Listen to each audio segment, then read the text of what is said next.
invocation chant. Asato ma sadgamaya tamaso ma jyotirgamaya mrityorma amritam gamaya. Om Shanti Shanti Shanti. All right, so we chant this verse to invoke the divine so that this class may be fruitful in our studies, so we may have peace in the external world around us right now, peace on our mental level, and of course peace in the physical body as well. So 3 different layers that we want to invoke this peace and move from darkness to truth. Cool, so welcome back. So a few things that we covered last week, just a refresher. So we went through the process of understanding what Maya is, what is our ignorance. We went through the disposition of looking at what is our experience of Maya from a micro level, which is my personal subjective experience. Like, why does ignorance arise? Why is it that I do not immediately grasp who I am? It's because of our outgoing tendencies of the mind. Our mind is always focusing and paying attention to stuff outside. That's how the senses have been designed and put in us. And we also spoke about the relationship between the self within us and the self that pervades this entire universe. It is the one and the same, but we can only experience the self from a subjective standpoint, right? Like, we are the self. But we also kind of tend to see the law of this world and of our own nature extend in this entire universe. So what is true for our subjective experience is true for this entire universe as well, because there is no difference between me and this universe. Like, we are made of the same stuff. So the same laws will apply. So I think we stopped at verse 20, or rather we finished verse 19. We were going to do 20. So just to refresh what Maya is this great power that exists, which has 2 properties. First is this veiling power. We forget who we are. We don't apprehend who we are, in fact. We think we are something other than the self. So for example, we think we are the body. We think we are the mind. We think we are the personality. We think we are everything other than who we really are. And because of this lack of apprehension, the second power of Maya, which is the projecting power. And because of this false idea, I project new ideas, which make me do things. So a typical example is, you're walking on the street and you see something that looks like a snake on the road because it's dark, you can't really tell. And because of your fear of snakes, you have now sort of made up a story that it's a poisonous snake. It may bite you. You may have to go to the hospital. There is no hospital close by. So what are you going to do? There's all this fear that's developing. You have to somehow kill the snake maybe in order to survive. All these ideas running in your head. But let's say, a car with like a headlight, passes by, and then it shines light on the potential snake, and you see that, oh, it's actually not a snake, it's a rope. So in this example, the real nature of the snake, or rather of the rope, was missed, and we projected that it was a snake. So the first thing that happened was I did not apprehend what the rope really is. Lack of apprehension.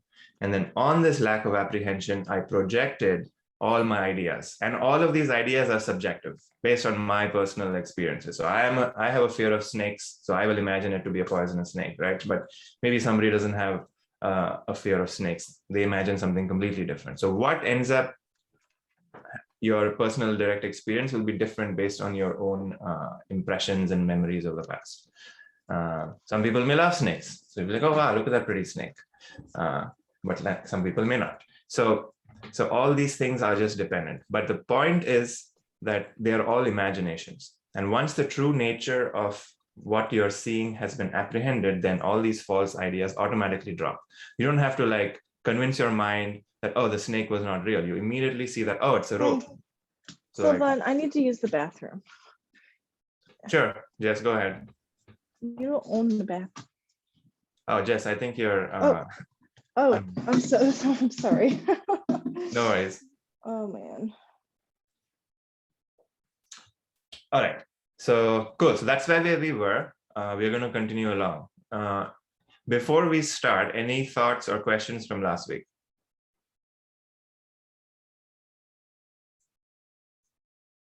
Okay, cool. So we're getting now into my favorite section of the book. So let's get started.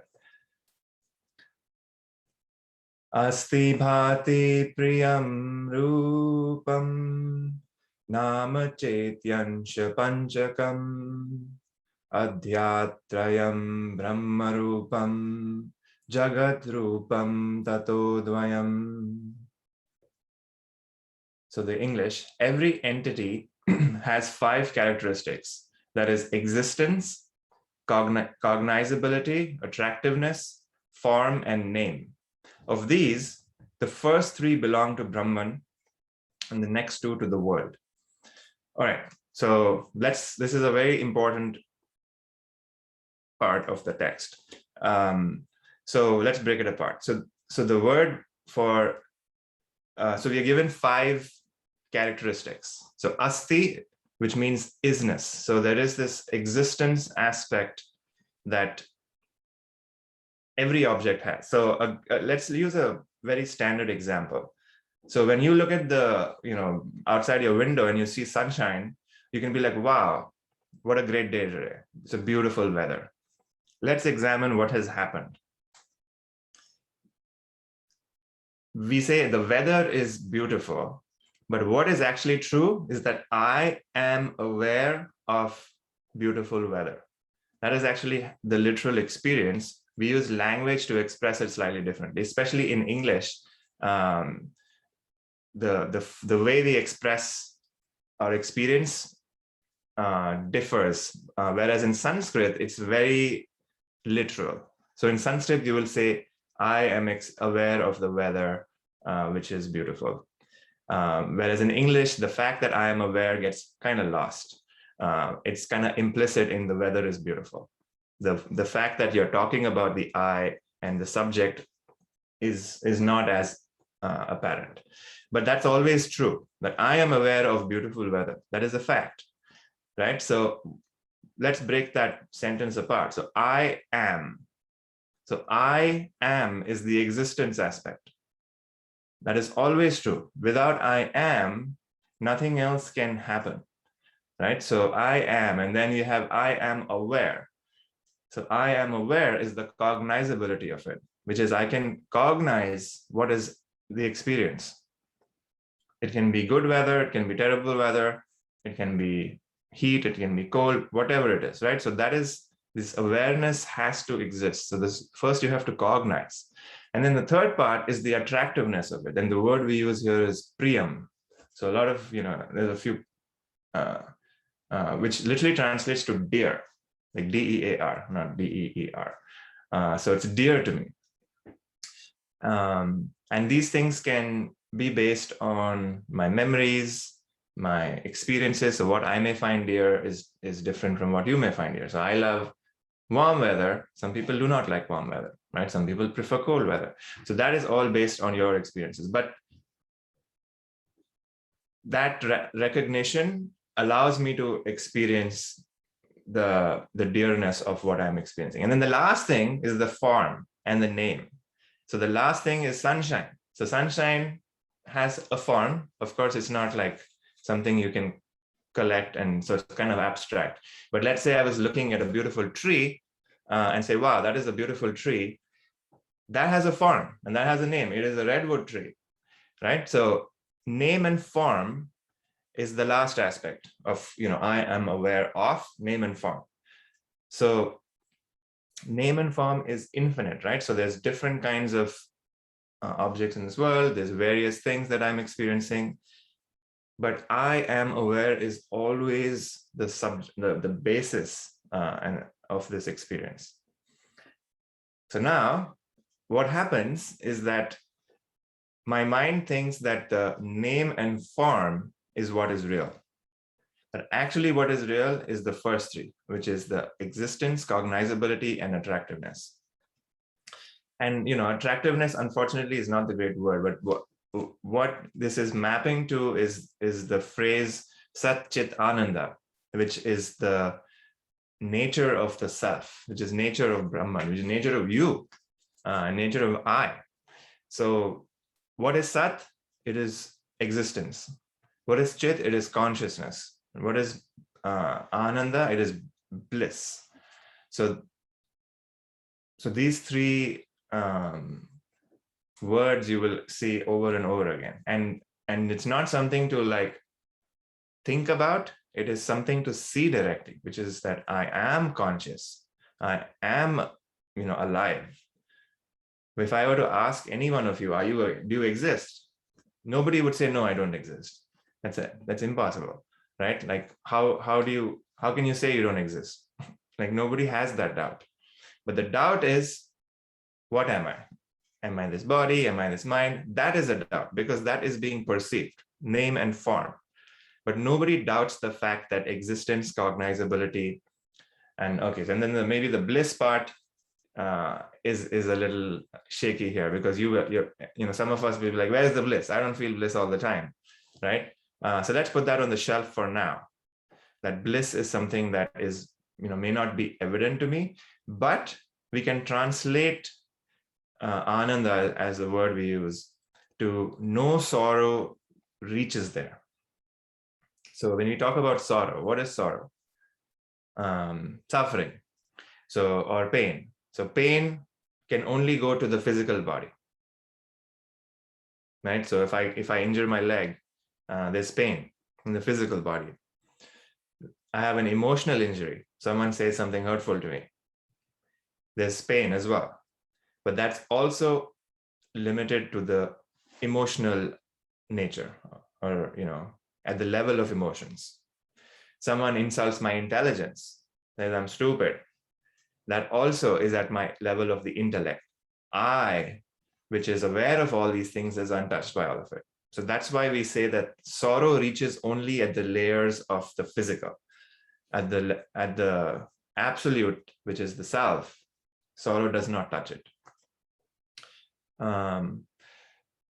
Does that make sense? Any thoughts about this? So if we break apart this verse, the words we use is asti, which is isness, bhati, which means to shine. So like, because of this nature of the self, which reveals things to me, it has this property of sunlight, shines. And because of this reflection, where it's, kind of like sun rays, right? Like the sun rays reflect on objects. And because of the reflection, I am able to cognize what the object is. In the same way, awareness that shoots out of me, you can say, in a way, makes contact with different objects of this world, and it reveals to me what they are. And what they are and how I perceive them will be based on my own impressions and my memories and my experiences of the past. I will like them and I will dislike them based on my subjective experiences. And that's name and form. Name and form is not, is, I would say, belong to the world. The first three belong to I. And what happens is, so I don't know if you will come across this word, but there's this word called mutual superimposition, where I attribute properties of the self, or Brahman, which is existence, cognizability, and bliss, you can say, to the world. So when I see something, I will say, I love getting praises, right? Like I love people like giving me, like saying good things about me at work. I love that because that's where I think happiness is. So I will do things to make sure those things happen again and again. I will do things to make sure my boss is always saying good things about me, people like me. All these things I make an effort because I have a understanding that that's where bliss is, that's where happiness is, that's where existence is, that's where cognizability is. And that's the superimposition that's happened. That actually I am aware of the praise that's been given, but because I think that's where happiness is, I go and do that over and over again in the future. So that's where I'm building this like deep-rooted desires in the world outside, not realizing that everything is first happening within me. Does that make sense? Any thoughts about this one? So we're going to kind of break apart this verse in the next few verses. Okay, I will move on to the next one.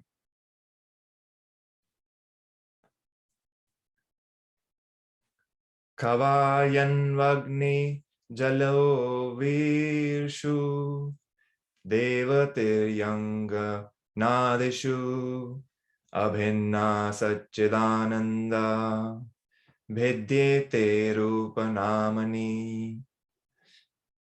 So the attributes of existence, consciousness, and bliss are equally present in the Akasha, space, air, fire, water, and earth, as well as in gods, animals, and men or women, etc. Names and forms make one differ from the other. Okay, so this is kind of continuing along the previous verse, which is existence, consciousness, bliss are the three attributes of who you are. That is the nature. That is your nature. Everything else is the nature of what is seen. So like hot and cold, large and small, like the duality, the opposites, they are all the nature of the world. And then the question becomes that, is the self limited to my body? Like is everyone walking around with a self which is contained in this physical body? And when the physical body breaks, the self is somehow released and kind of merges with the world. Is that what's going on? And this verse is saying that that's actually not true. It's equally present in even the elements. So, if you look at space, where is space? It pervades, the entire visible universe that we can see. It's everywhere. Air also, it's like kind of feels like it's everywhere. So these are elements of we call them the pancha bhutas, which are the five elements, which is very different from like our chemistry that we learn. So if like you're a scientific temper and you say, oh, these are the five elements, we will reject it immediately. But actually what this is each element is actually related to a sense organ. So when we talk about space, air, fire, water, and earth, each of them are mapping to a particular sense that we have, which means that when we dream, we do experience space, air, fire, water, and earth, right? Like, so let's say you're dreaming and you're walking in a beautiful meadow, which has flowers, has the earth, has like a breeze blowing. Maybe there's the sun that's rising. There are all these different experiences that we are experiencing in a dream. And then I would ask you, where is the, water that's flowing? Maybe there's a stream there. Or where is the earth? Like, how is that being built in your dream? And it means that in your dream, you're experiencing them through your senses. So when you touch the earth maps to the smellability of something. Water, it is basically the tasteability of something. Fire is the seeability of something. Air is when you blow air, it's the touchability. You can, feel air on your skin. And what's the last one? Akash. It's the space, which is the hearability of something. So sound. So that's kind of how we map this in the Vedantic system, in Vedanta. Anyway, so coming back to how the self pervades everything. Another example that we can use is that, let's say you have a cup, right? Like I don't have a cup here, but I have a bottle of water, right? So this bottle of water has, if I open the cap, has space in it. I close the cap, there's still space in it. But it may appear that the space inside the bottle of water is different from the space outside. And let's say I use this water for like, years, and then one day the bottle breaks. So from the outside, it may appear that the space which was locked in this bottle for a long time has been merged with the space outside, right? That could be our understanding, but is that true? That's not true, right? The space in the water is the space outside the water. So if I move the bottle, it doesn't mean that the space is moving in the bottle. It's more like the bottle is in space. So the space is transcending the bottle, other cups, other things that, other containers, all of them seem to have a separate space, but actually it's the same space which pervades it all. In the same way, the self which is in me, which appears to be in me, actually it's the other way around. I am in the self. Just like if I were to ask you, are you in the dream or is the dream in you? When you have a dream, are you in the dream or is the dream in you? And you will start to maybe see that actually the dream is in me. Obviously, right? I have made it up. Even though I experience that I am within the dream and I have this dream world and all of that, but in the entire experience of the dream was just my mind creating objects of my dream. So coming back to this verse again, which is the self exists everywhere. There's nowhere where the self is not. It just appears as name and form because that is the power of Maya. And then you can have a question of like, why does it happen? Well, that's not a very useful question because we don't know why it happens. But that is the power of Maya and the beauty of Maya too. So there's nothing to be afraid of to say, oh my God, the world is like so diverse and different, and scary. It's not scary because once you see what it is just name and form. Nothing can be scary because once you realize that it's the self appearing as this world, then there is that freedom of like nothing can really shake you because everything is the self in the end. Any thoughts or questions about this?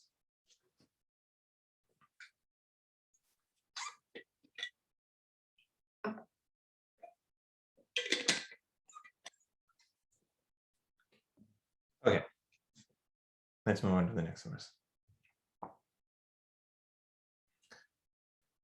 Upekshya nama rupe dve satchitananda tatparaha samadhi sarvada kuryat dridade vathava bahihi.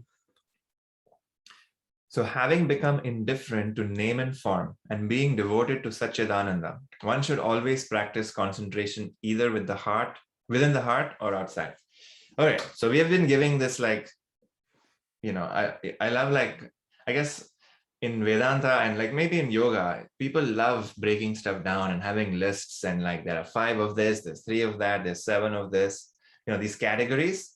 And it is helpful to organize and have a framework to think about what is going on, but it's not necessary. You don't have to remember, is it 3, is it 5?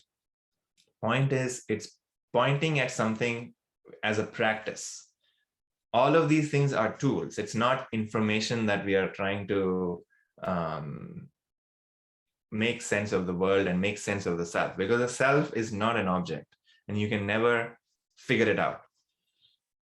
What we are trying to do is we are trying to give information, and by that information realize that there is a tool being offered. So what is the tool? What is the process? This verse is telling you what it is. So now that we know who we are or like what is our nature and what is the not self.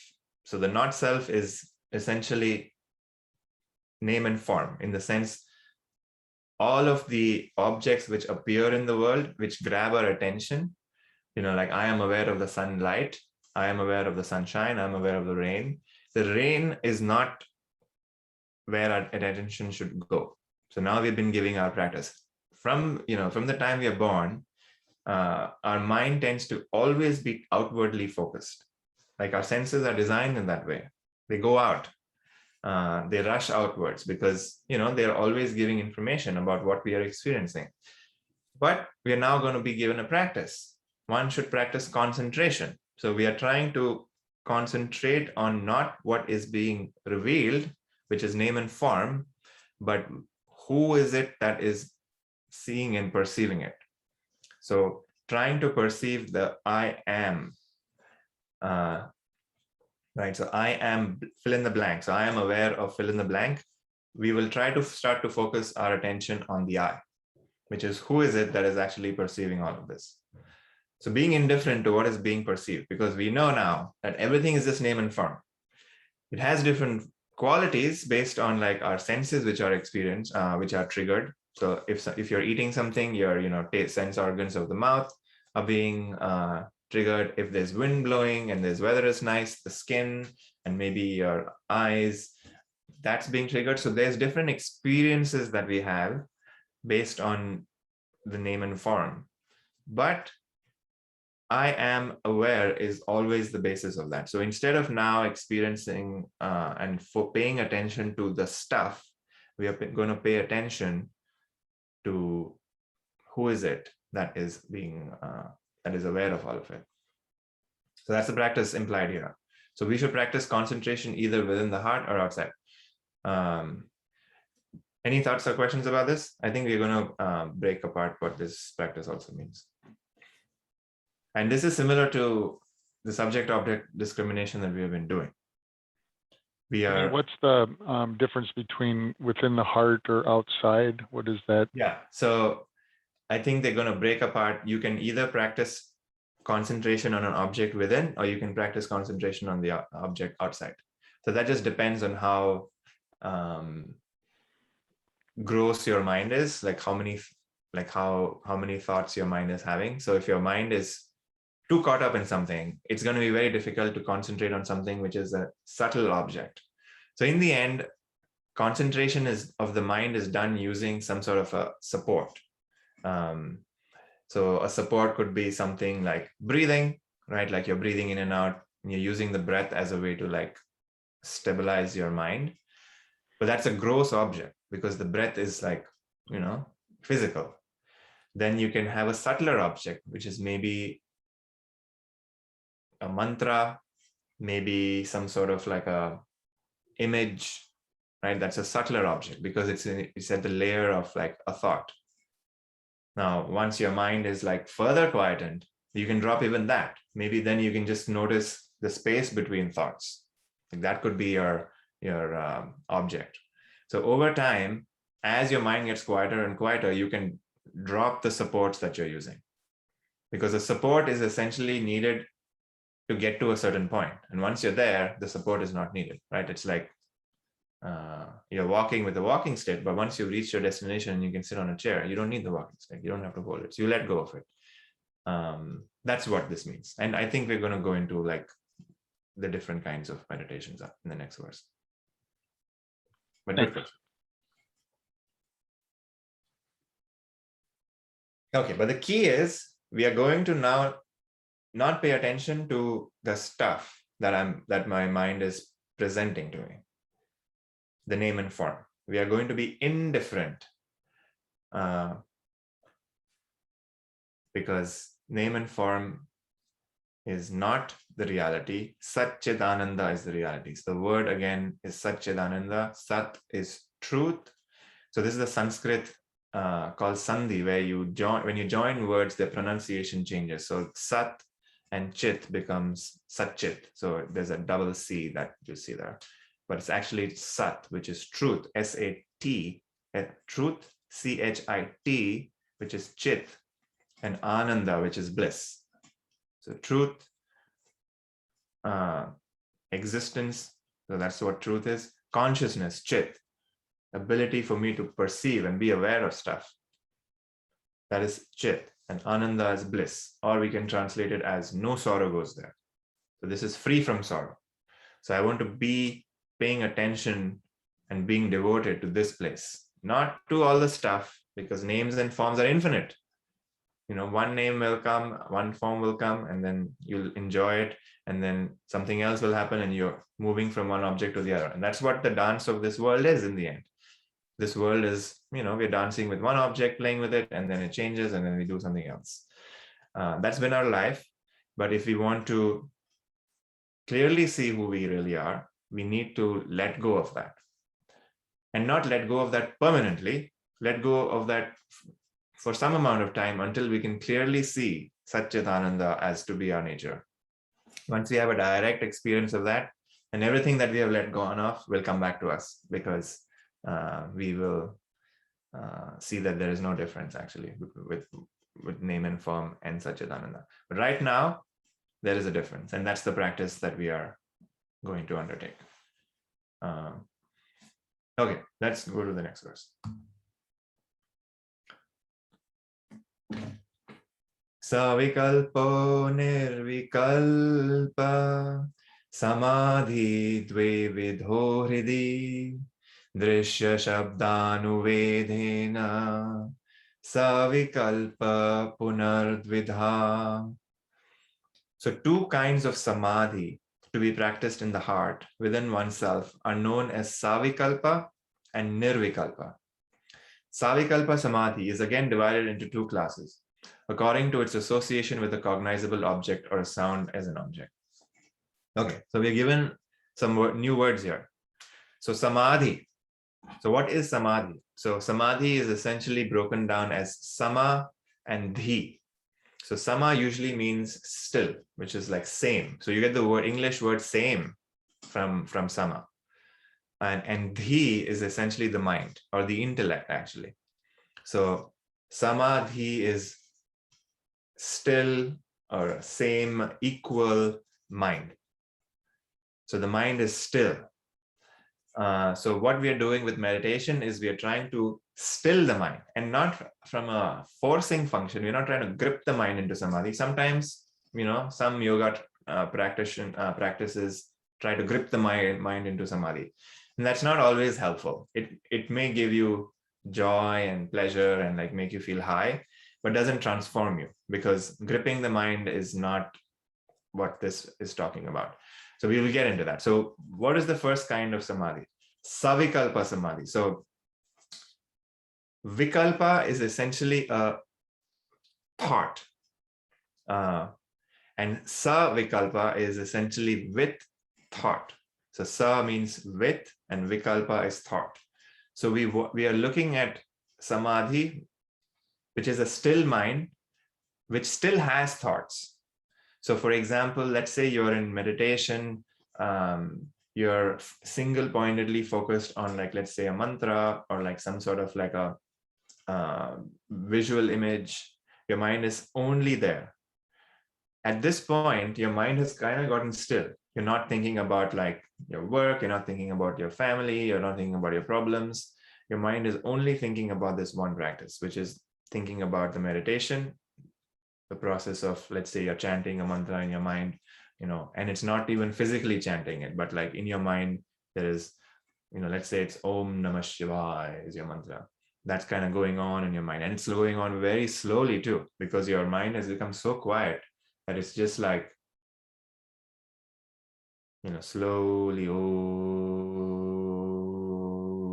it doesn't even have to be anything, but just like your mind has so still that just a sound is enough. Oh. And once that happens, your mind is still on, you can still, feel that you are doing the practice, right? But your mind is starting to still.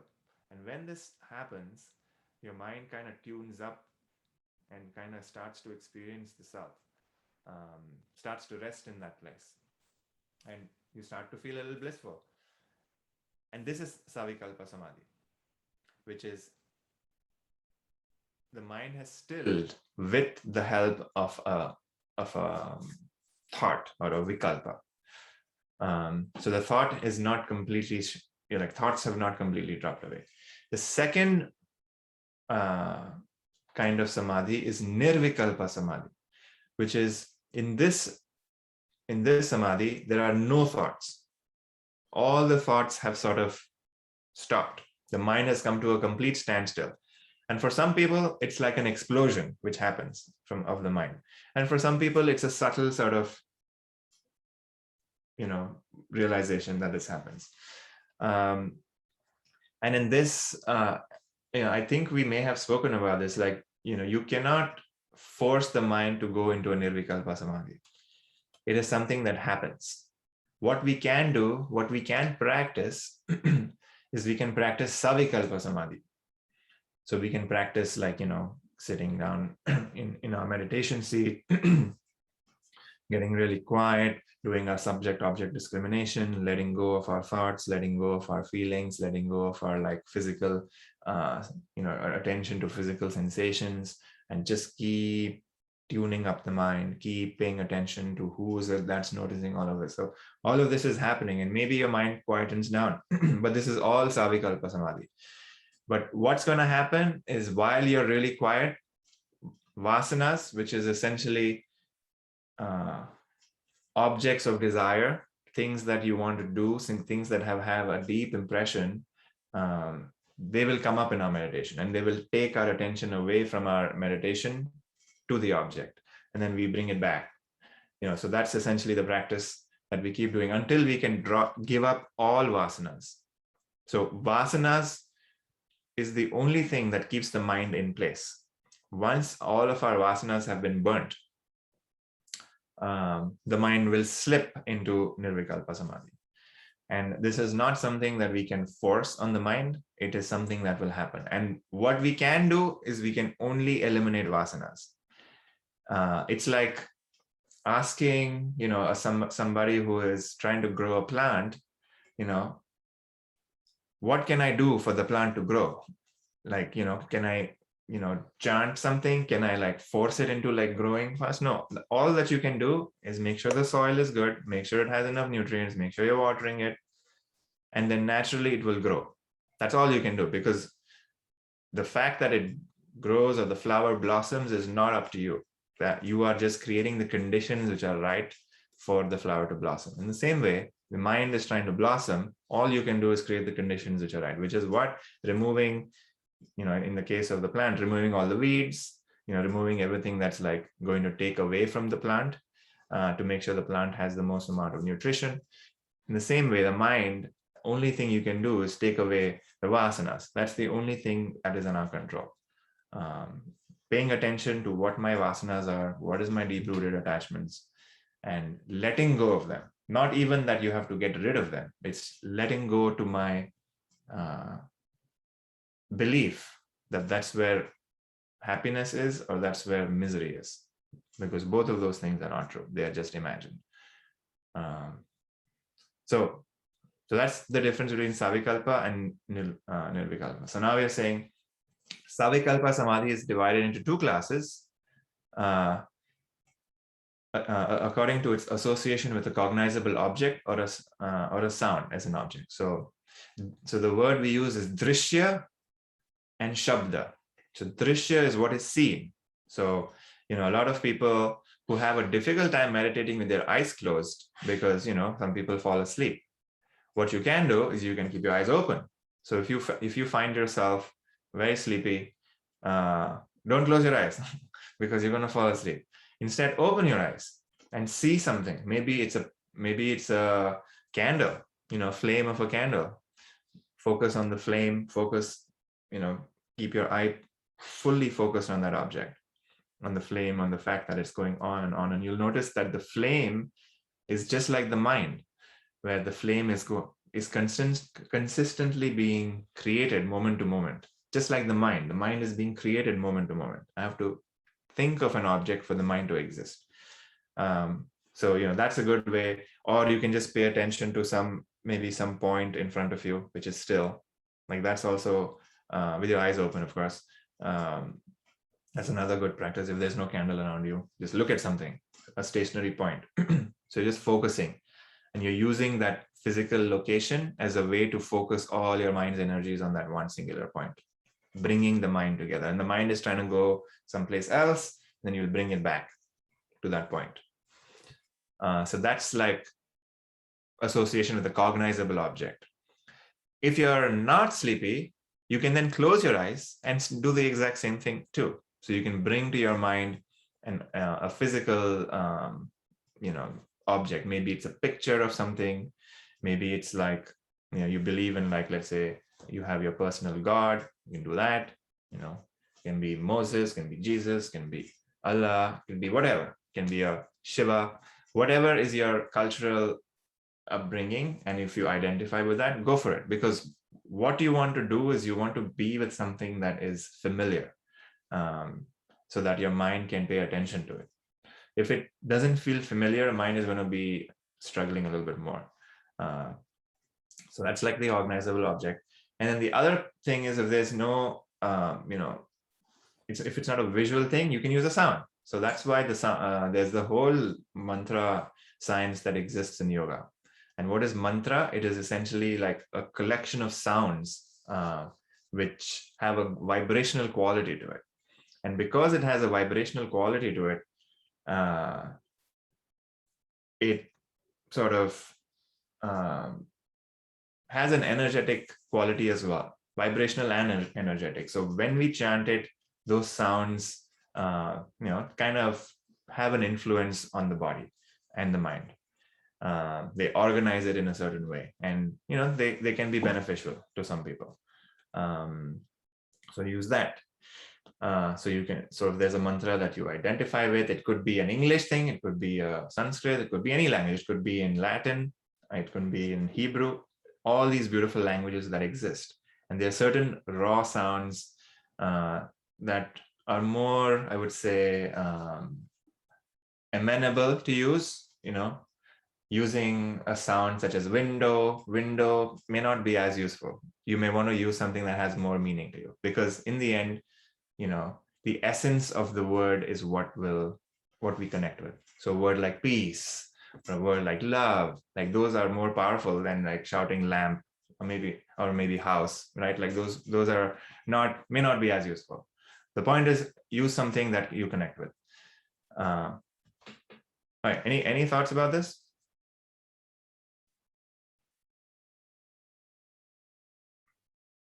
Okay. Let's do the next. Hey, Puneet, quick question. Sure. So when we do breath meditation, what would that would fall under? It's a Drsya? cognizable object, yeah. Cognizable object, okay. Because you're, aware of the breath. Yeah. That's what cognizable means. Anything that you're aware of, that you're using to still your mind. So you're using the breath as a means to still your mind, right? Like you're paying attention to the breath. So whatever you're paying attention to, that's the way I would look at this. Okay, thank you. Okay. What was the word for the sound or Mantra? You had said Drsya, and then you used another word. Oh, right. I said Shabda. So Drisya, Shabda. Like you see the second line, the first two words here. So Drisya is the first one, and then Shabda is the second one. So Shabda literally translates to word, or even sound could be. Okay.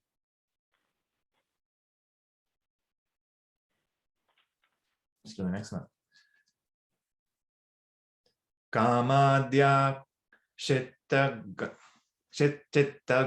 drisya tatsakshittvena chetanam dhyaye drishyanu vidhoyam samadhi savikalpakaha. So desire, etc., centered in the mind are to be treated as cognizable objects. Meditate on consciousness as their witness.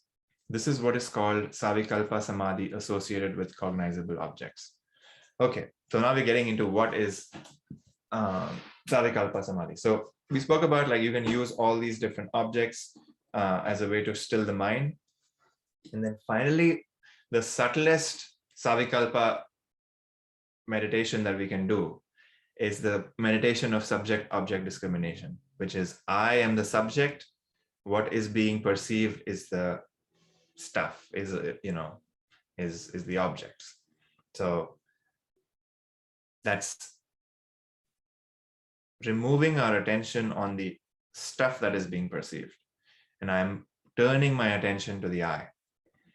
And that's kind of what we do in our meditation at the end of class, which is trying to get in touch and touch that place where it is free from thought atmosphere, so free from thought constructs, turning our mind, turning our attention to who is it that's actually looking at all of this. So in this verse we say meditating on the consciousness as their witness. So meditating on the witness that I am that, I am the witness. It's not even that I am thinking I am the witness, it's more of a recognition that, oh, I am the witness. It's not like I have to create the fact that I'm a witness. I just notice that I'm always a witness. Stuff is flowing by, but I'm always sitting on the bank of the river watching stuff flow by. I'm always a witness. There's never a point where I'm not the witness. This is also Savikalpa Samadhi. And you can use grosser objects. So you can use like the breath, you can use the sound, you can use memory of like a picture of something, you can use the candle, you can use all of that. And they're all objects that you're using. And then here we're saying desire, etc., centered in the mind. So when we are meditating, what's going to happen is desires are going to come up, because that's how the mind works. The mind is always trying to fulfill desires. That's the life that we are leading. We are fulfilling all the desires that we have. And in meditation, desires are going to be coming up.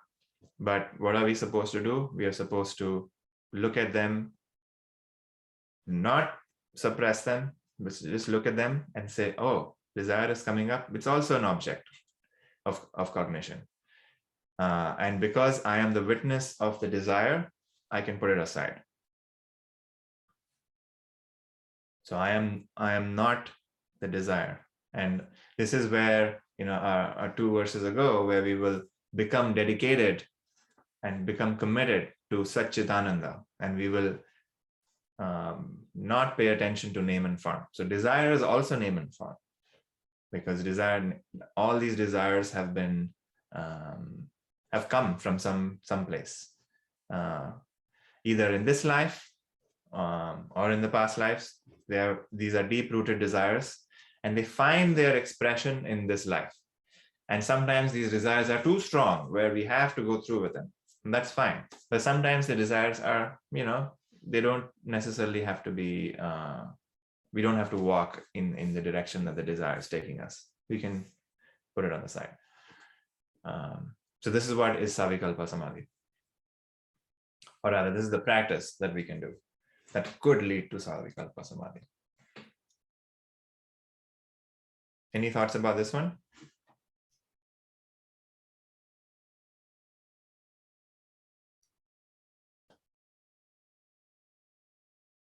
Okay, let's do the next one. Oh, this is my favorite verse. Asanga Satchidananda Swaprabhavo Dvaita Varjitaha Asmiti Shabda Vidhoyam Savikalpa Kaha. So I am existence, consciousness, bliss, unattached, self-luminous, and free from duality. This is known as the other kind of Savikalpa Samadhi associated with sound, object.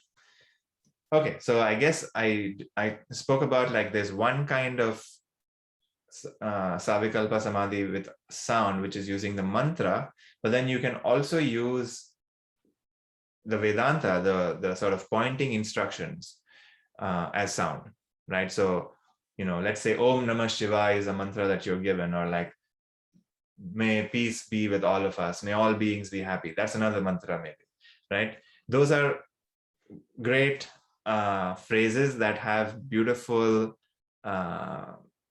I would say, expressions of what you would like the world to be, right? Like, may all beings be happy. That's a beautiful mantra, you can say, an English mantra. Or you can use the Vedantic mantras, which is, I am existence, consciousness, bliss. And that's a fact. And these ideas can come to your mind while you're meditating. And these are called assertion verses, or meditative verses. So in Vedanta, we are basically given two kinds of pointers. So the first pointer is pointing at what you are not, right? So it's negating things. So it's like, I'm not the world, I'm not my body, I'm not my mind, I'm not my emotions, I'm not my intellect. These are negative verses. So these are helpful to move our attention away from what is from the false, at least move it from the false. We have not come to the place where you can move it to what the truth is. So this is the second aspect, which is, once you realize what the false is, where do I put my attention? Notice that this is an experience. So this is actually somebody's expression of their direct experience moment to moment. So in the, I love the Sanskrit here too. It's like Asanga Satchidananda. There is a beautiful hymn by Adi Shankara called the Brahma Rasa Vali. And this is, a lot of these words are similar, which is Asanga, which is I am unattached. I am unattached. I am unattached. Satchidananda is like, I am existence, consciousness, bliss.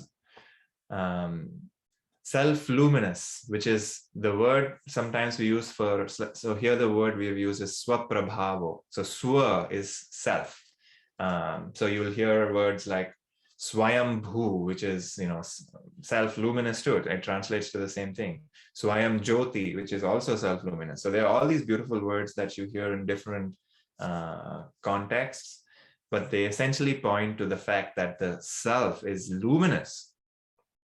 It shines. And how does it shine? That then the experience is I am conscious of this world. And that's the self-luminous aspect. And so the second, the next part is free from duality. So duality only exists at the level of the physical, which includes both my physical body and my mind and this universe. But I is non-dual. There's only the self there. So this can be, and so if you are in your meditation and if you can start to go to that place where your mind can kind of start to thin, and because the mind is start to thin, like the space between your thoughts starts to increase, in those moments, these things will become a reality for you, where you will be like, yes, I am unattached. Yes, I am self-luminous. Yes, I am existence, consciousness, bliss.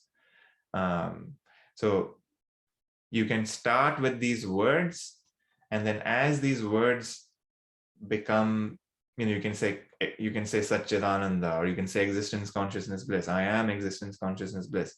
You can use that as like a means to get started. But as your mind gets quieter and quieter, maybe the actual words can be made into a thought of like, yes, notice that I am existence, consciousness, bliss. Even that can eventually be dropped. So that's kind of like going from the gross level of like saying the actual words to just thinking about those words and thinking about the essence, and then to finally even dropping that.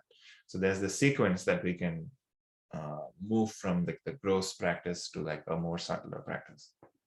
That's kind of how I would like to think about this verse. Any thoughts about this?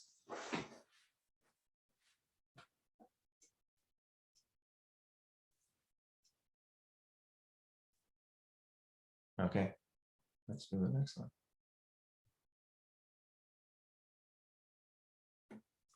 Svanubhuti rasaveshat drishya shabdavu pekshatu nirvikalpa samadhi syat nivatasthita deepavat.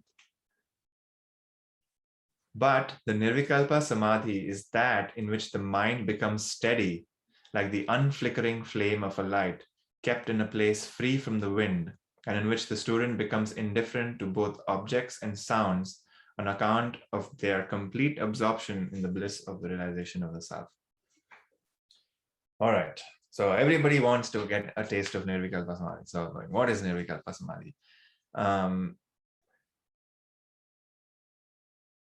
When the mind is not gripped to a standstill, it is kind of sublimated, you can say. The mind has no longer a reason to pay attention to any object. So that's the way I can phrase it, where like the mind has completely lost interest in the objects that are being thrown up by the mind. So if you can, let's say you're sitting in meditation and a thought that's coming up about how you really want to maybe solve this problem in this project, it's really bothering you. But at some point, you just give up. You're just like, I don't care. I'm just like, I'm not going to worry about it right now. And in those moments, your mind has lost its like, what's the word I'm looking for? The energy of like that thought completely just fades away. And after that point, maybe there's still remnants of like that thought in the back of your mind, but it no longer bothers you as much as it did when you were like actively trying to solve this problem, right? Like you're just like, sometimes that just happens. You're just like, I don't care anymore. Screw it. And then that thought just like kind of disappears. In the same way, any thought that comes up in our meditation, if we can have the same attitude of like, I don't know. So, one thing that we start to notice, at least I've started to notice about the mind, is that the mind is essentially a problem-solving device. All it's trying to do from the moment it's active to the moment it like sleeps is it's trying to solve problems with the information that it receives. Look at your mind. Anytime you are thinking something is like your mind is active, essentially trying to come to terms with something, it's trying to come to a conclusion, or it's trying to fix something. And the antidote to the mind trying to solve something is truly believing that I have no idea. Like, I don't know. And when the I don't know is truly accepted by the mind, it stops. Because when the mind is at a place where it says, I have absolutely no idea what the outcome is going to be, then in those moments, the mind has started to pay attention. Because until that point, the mind has some belief that it can use the memory of the past to come up with some solution. Because that's what the mind is doing constantly. It is looking at memory, looking at information that it has, and using that information to find a solution to the problem that's currently experiencing. And the moment we sort of say, I don't know, truly when we say, I don't know, the mind comes to a halt. Try this in your own mind and try this in your own meditation and see if that happens. And not from like an intellectual, I don't know, I don't know, right? Like you truly believe, like, I have no idea. Like, and that's when the mind kind of stops. And this needs to be held on for some amount of time. And it's not like you're holding on to it.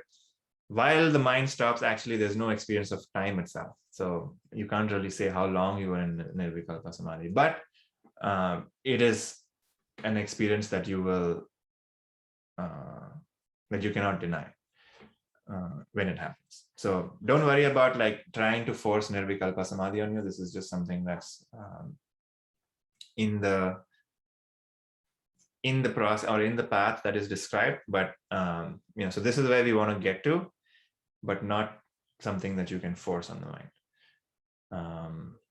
But what we can do is practice Savikalpa Samadhi, and that's what we are going to keep doing. And at some auspicious moment, the mind will slip into Nirvikalpa Samadhi. And this has happened to thousands of people in this world, so it's not a hypothetical situation. And then some people will have the question, is it necessary to have Nirvikalpa Samadhi? And some traditions will say it is not necessary. The tradition that I have been through and the tradition that, I'm also shining some light here. In our tradition, we say it is necessary, because until this happens, the mind will not give up its firm belief in itself. The mind will just not give up, because the mind has a very deep root. So we want to have a experience free from the mind, where to say, oh wow, like there is a place where the mind is not. And once that happens, the mind is no longer like confused about this work. Okay, so that's the sort of that's this verse. Any thoughts about this one? I would say don't worry about Nirvikalpa Samadhi, worry about Savikalpa Samadhi. That's where we can have some impact. Okay, let's do the next one.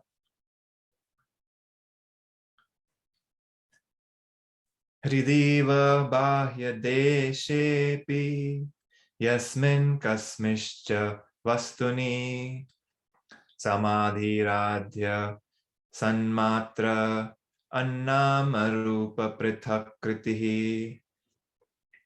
So the first kind of samadhi is possible with the help of any external object, as it is with the help of an internal object. In that samadhi, the name and form are separated from what is pure existence. Okay, so in first kind of samadhi is the Savikalpa Samadhi. So we are using an external object or an internal object. So an external candle, for example, or an internal candle. Like you can think about a candle versus look at a real candle. Like those are the two, external and internal objects. And what are you doing in that? You are paying attention to only one thing. So it's kind of like concentration, what you're trying to do.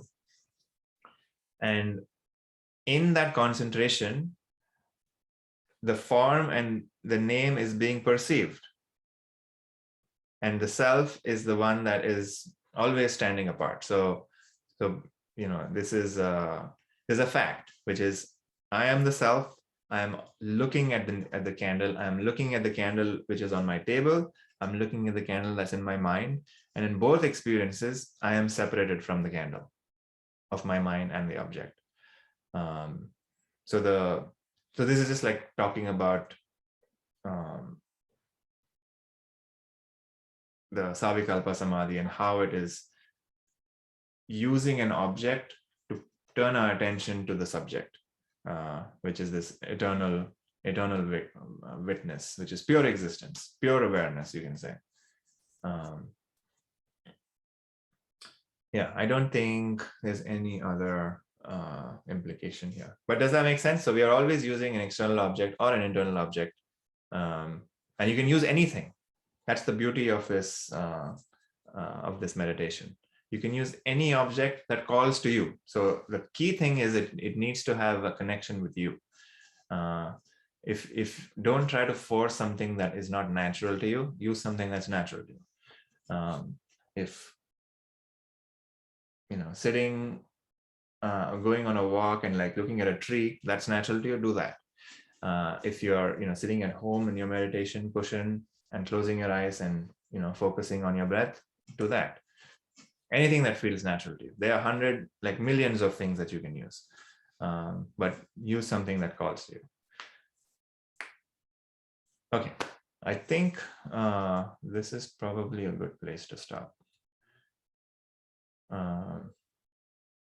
Any thoughts or questions about what we have done so far?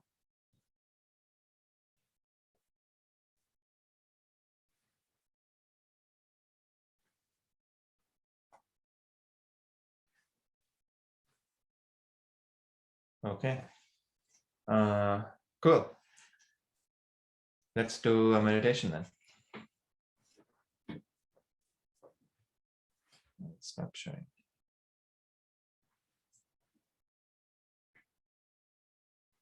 All right, so if you've been sitting, that's great. I would recommend sitting in a position with your neck, head, and back aligned. You can either open your eyes, you can close your eyes, doesn't matter. Do what feels comfortable to you.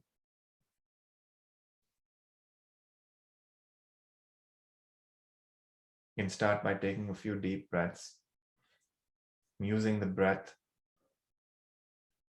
to do some savikalpa meditation with objects, with thought constructs. So we're going to pay attention to the breath. Notice the air going into your nostrils, going into your lungs, expanding your lungs. And on the exhale, the air going out, the opposite process happening.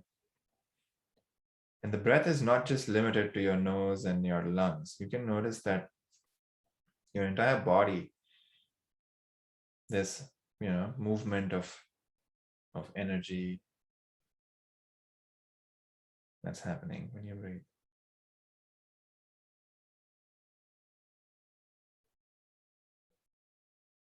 Just you're taking longer, deeper breaths, a few more times.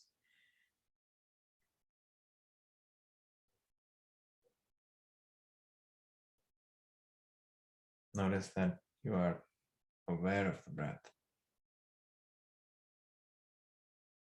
There is a subject-object relationship with the breath.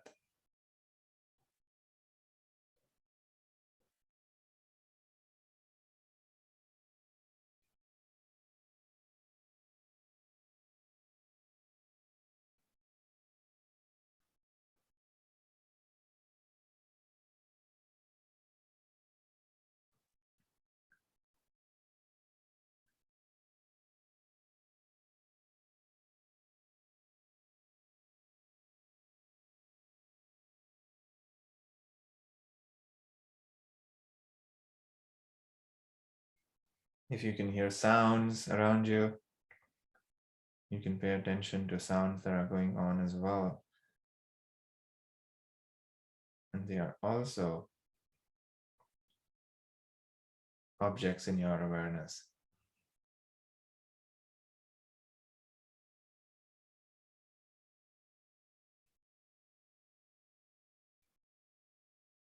Just like I was aware of the breath, I am aware of the sounds.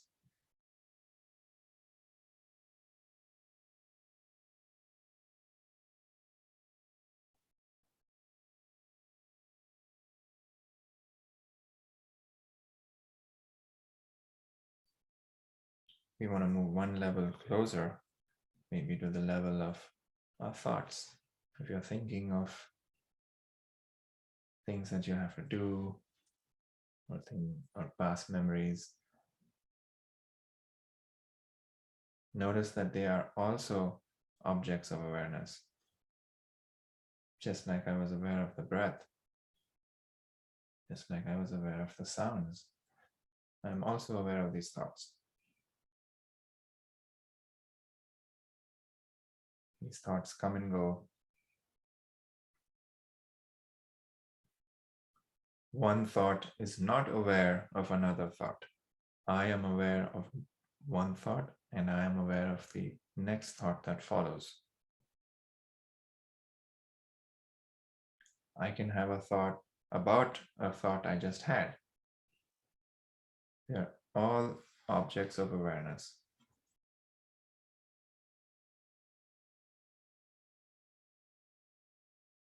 So the mind is creating these thoughts moment to moment, like a candle, like a flame.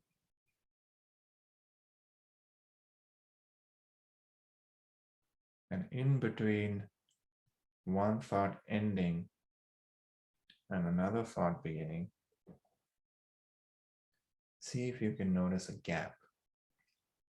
And by just noticing, the moment you try to use the mind to see, it will create another thought. So you don't want to use the mind, you just want to observe. So one thought ends. This is a microsecond gap between another thought being created again.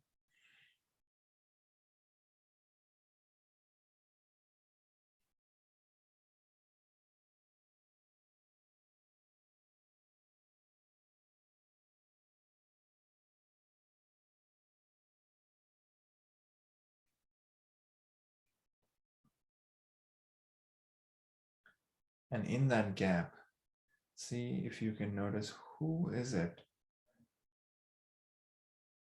that is aware of this, aware of the thoughts, aware of the sounds, aware of the breath.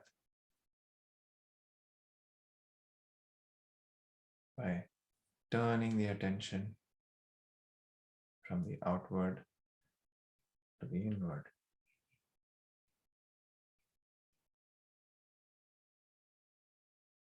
See if you can sense this space of consciousness, call it Chidakash, space of consciousness.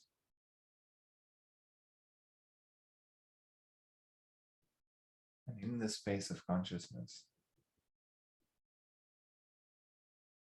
are my thoughts, are the sounds that I experience, it's the breath, sensations in my body. All of them are in this space of consciousness.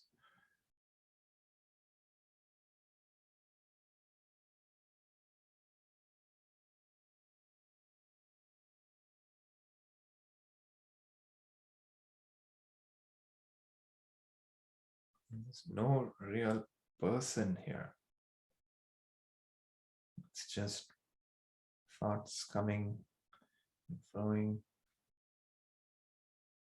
sounds, emotions, sensations, all being experienced.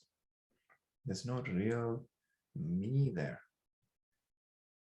separate entity.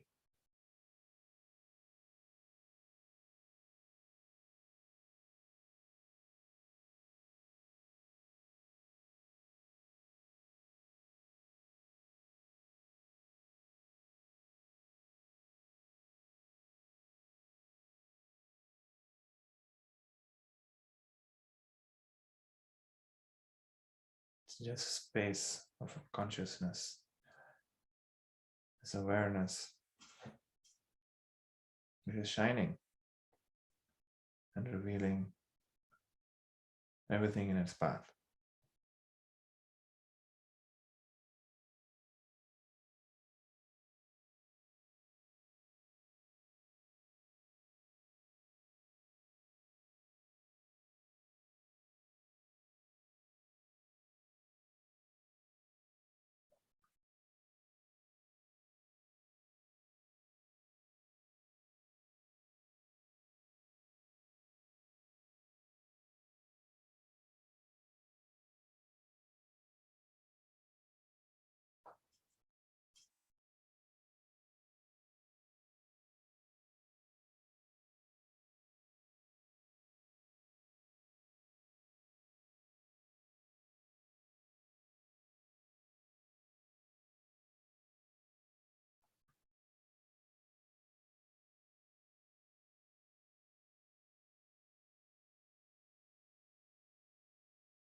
Let's end our meditation with our ending chant.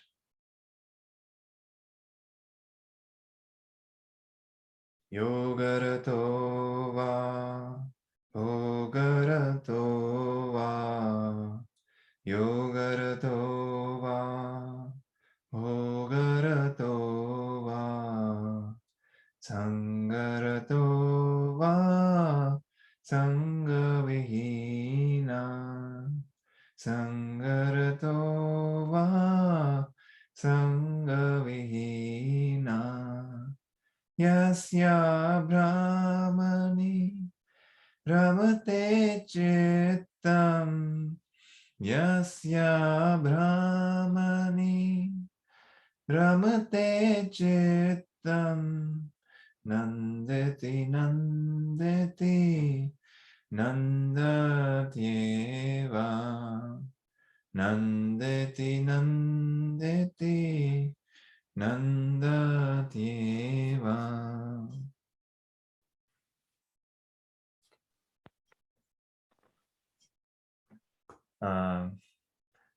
So yeah, I love this verse.